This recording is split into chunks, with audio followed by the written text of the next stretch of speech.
I never imagined that one day I would be sitting in front of the judge, listening to my own death sentence being read out loud. I mean, come on. I'm not even that bad of a person. So why did the judge suddenly turn his gaze towards me and say, "The court has reached a unanimous verdict. You are guilty of murdering John Doe"? It all started when God told me to marry a serial killer. My husband was a charming man with an angelic face, or at least that's what he looked like until he smiled. His smile revealed teeth that were just a little too sharp, a little too long. It wasn't anything that made me question him, though. After all, there are plenty of people out there who have perfectly straight and white teeth.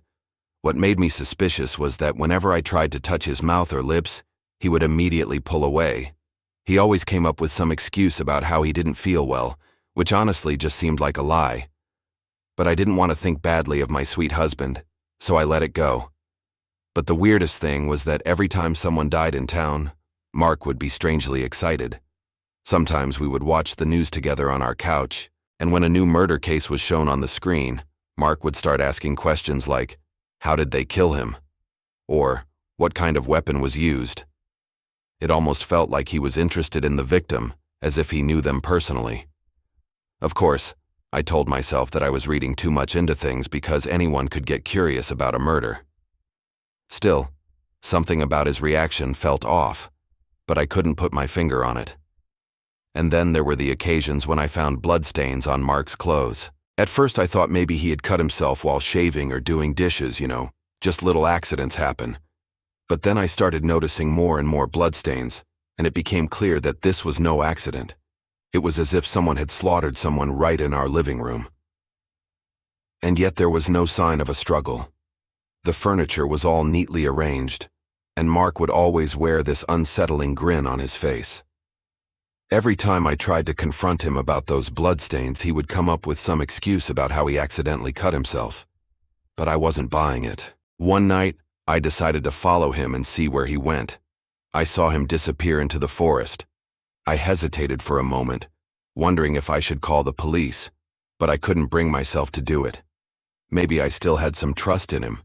Maybe I just wanted to believe that he wasn't a monster. I followed him deeper into the woods until we came across a clearing. In the middle of the clearing was a small cottage. Curiosity got the better of me, so I hid behind a tree and peeked around the corner. What I saw inside that cottage is a scene that will forever be burned into my mind. There were weapons everywhere, knives, axes, saws. It was like stepping into the lair of a wild animal. Then I saw him. He was standing over a body, his back towards me. I couldn't see his face, but I could hear the cruel laughter echoing from inside the cabin. I wanted to run away, but my feet felt heavy as if someone had poured concrete in my shoes. I stood there frozen, unable to move, unable to scream. When he finally turned around, our eyes met. For a moment, I saw nothing but darkness in his eyes, a bottomless pit of evil. He took a step towards me and I could see the blood dripping from his hands. I don't remember much after that. I must have passed out, because the next thing I knew, I woke up in my bed with no memory of how I got there. When Mark returned home that night, I confronted him about what I had seen. To my surprise, he didn't deny it. Instead, he sat down beside me and said, "You shouldn't have seen that, Sarah." I was terrified, but I was also angry. How could he do this? How could he live with himself knowing what he had done? Before I could say anything, he put a finger to his lips and whispered, "Shh, it's a secret. Our little secret." Then he left the room. That night I couldn't sleep. I tossed and turned in bed, my mind racing. What should I do? Should I tell the police? But would they believe me? Was I really seeing what I thought I was seeing? As the night wore on, I made up my mind. I decided to confront Mark again. This time, I wouldn't let him silence me. I followed Mark to that cottage in the woods. I needed answers. When he saw me, he froze for a moment, then quickly recovered. "Sarah, what are you doing here?" he asked, his voice unusually calm. "Why did you bring me here? Why did you show me what you've done?" I demanded answers. "I didn't show you anything," he replied, his eyes darting around nervously. "I think you misunderstood what you saw." "Don't lie to me," I whispered, my voice trembling. "I know what I saw. Tell me the truth." He sighed heavily, defeated. "All right, Sarah. I'll tell you the truth," he said, his voice low and somber. "But please don't hate me." I shook my head, tears streaming down my face. "I can't hate you, Mark. We're married. But please tell me, how could you do this?" He closed his eyes as if in pain. "I'm sorry, Sarah. I never meant for this to happen. It's not my fault. It's the voices. They told me to do it." "What voices?" I whispered, my heart breaking. "The voices in my head, Sarah. They told me to hurt people, to take their lives." He opened his eyes, revealing the terrifying truth. "Mark, are you saying you're insane?" "I don't know, Sarah. I don't know anymore." As I listened to his words, my mind reeled in disbelief. Could this be true? Was my husband a madman? I struggled to comprehend the horrifying possibility. The image of the body in the cabin flashed through my mind, along with the chilling sight of blood dripping from Mark's hands. Was this truly the work of a deranged mind? Or was there something more sinister at play? The revelation of Mark's insanity sent a shiver down my spine. How could I have been so blind? How could I have missed the signs that my husband was not well? A wave of nausea washed over me as I realized the gravity of the situation.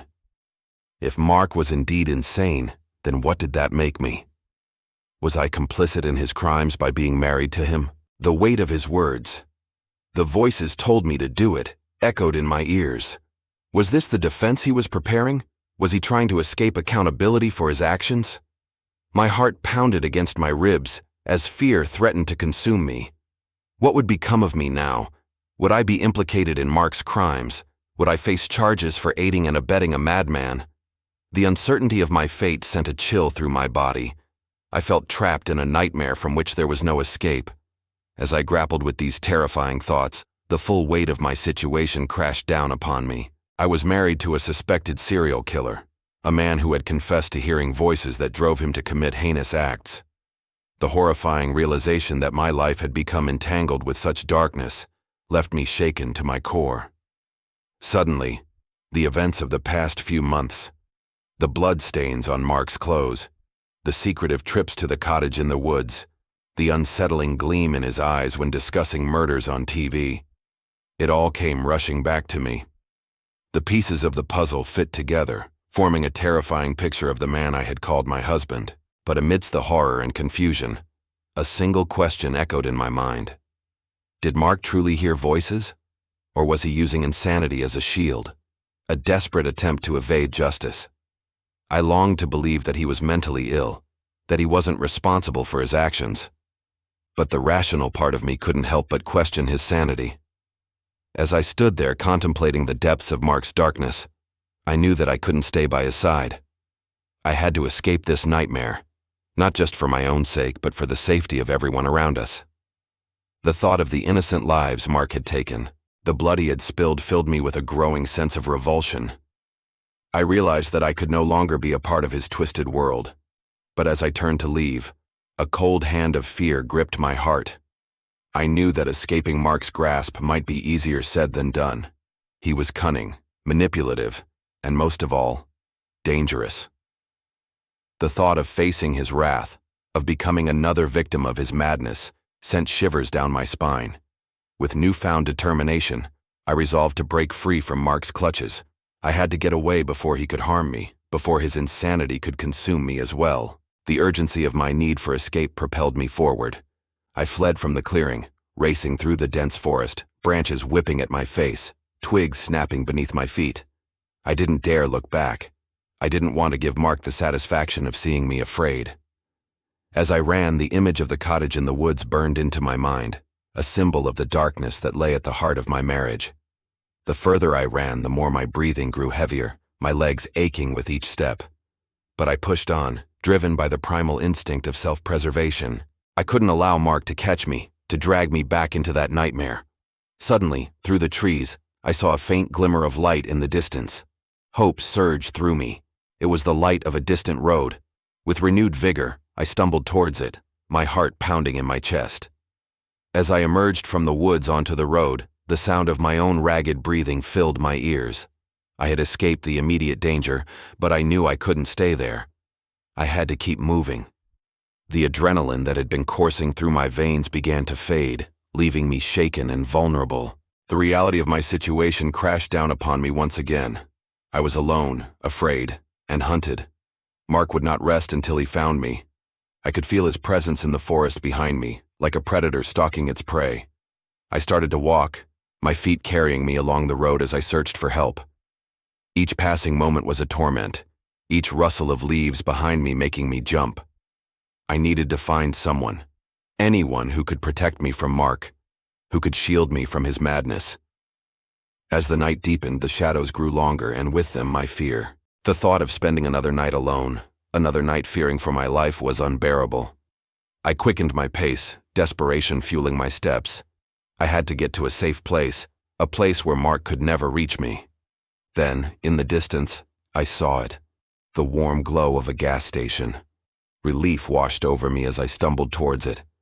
The sight of human life, however distant, offered a sliver of hope in my darkening world. With renewed strength, I picked up my pace, praying that the people at the gas station would understand the urgency of my need for help. As I approached, I could hear the murmur of voices, the hum of activity. I was close to safety, or so I thought. Suddenly, a harsh voice shattered the illusion of security. "Hey, you there, stop right where you are." I froze, my heart sinking as I turned to face the direction of the voice.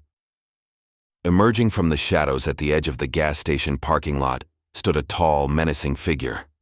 His eyes glinted with malice, his stance radiating aggression. It was Mark. Fear, like a vice, tightened its grip on my heart. My breath caught in my throat as I stared back at him, unable to speak, unable to move. The realization that my pursuer had found me brought a wave of terror that threatened to overwhelm me. I had nowhere left to run, nowhere to hide. Trapped in a nightmare of my own making, I stood frozen in the face of Mark's encroaching darkness. The safety of the gas station, the promise of human help, all of it had been an illusion. Now it was just me and Mark, and the game was on his terms. With a cruel smile spreading across his face, Mark began to advance towards me, each step bringing him closer to my paralyzed form. My mind raced, desperately searching for an escape, a solution, anything to break free from the tightening net of fear. But there was none. "Sarah, my love," Mark said, his voice a saccharine, sweet melody that belied the sinister glint in his eye. "We meet again. I've been looking for you." His words dripped with false warmth, a mockery of the affection they were intended to convey. My terror grew, fueled by the realization that there was no escape. I was in the clutches of a monster, and the worst was yet to come. As Mark closed in on me, his shadow enveloping me like a shroud, I knew that my fate was sealed. The nightmare I had been running from had finally caught up with me. And in that moment, I wished with all my heart that I had never married a serial killer. Just as Mark was about to grab me, a loud honk shattered the tense silence. A car had pulled up alongside us. Startled, Mark momentarily paused, turning his head toward the source of the noise. It was only for a split second, but it gave me the opening I needed. With a burst of adrenaline, I dashed towards the car, my heart pounding in my chest. I could hear Mark cursing under his breath as I scrambled to open the car door. Inside, I saw a woman, her face etched with concern as she watched me approach. Without hesitation, I flung myself into the car, slamming the door shut behind me. The engine roared to life and the car shot forward, tires screeching as it sped away from the gas station. I could feel Mark's enraged presence at our back, his shouts echoing in our wake. But I refused to look back. I buried my face in my hands, my shoulders shaking with sobs. Finally, I allowed myself to break down, to release the pent-up terror that had been gripping me. I cried out, not just for myself, but for all the victims whose stories were forever silenced. As the car sped through the dark roads, I clung to the hope that I had escaped Mark's clutches forever. The taste of freedom was bittersweet, tinged with the knowledge that others hadn't been so fortunate. My journey to safety had just begun, but I knew that the scars of this night would stay with me forever.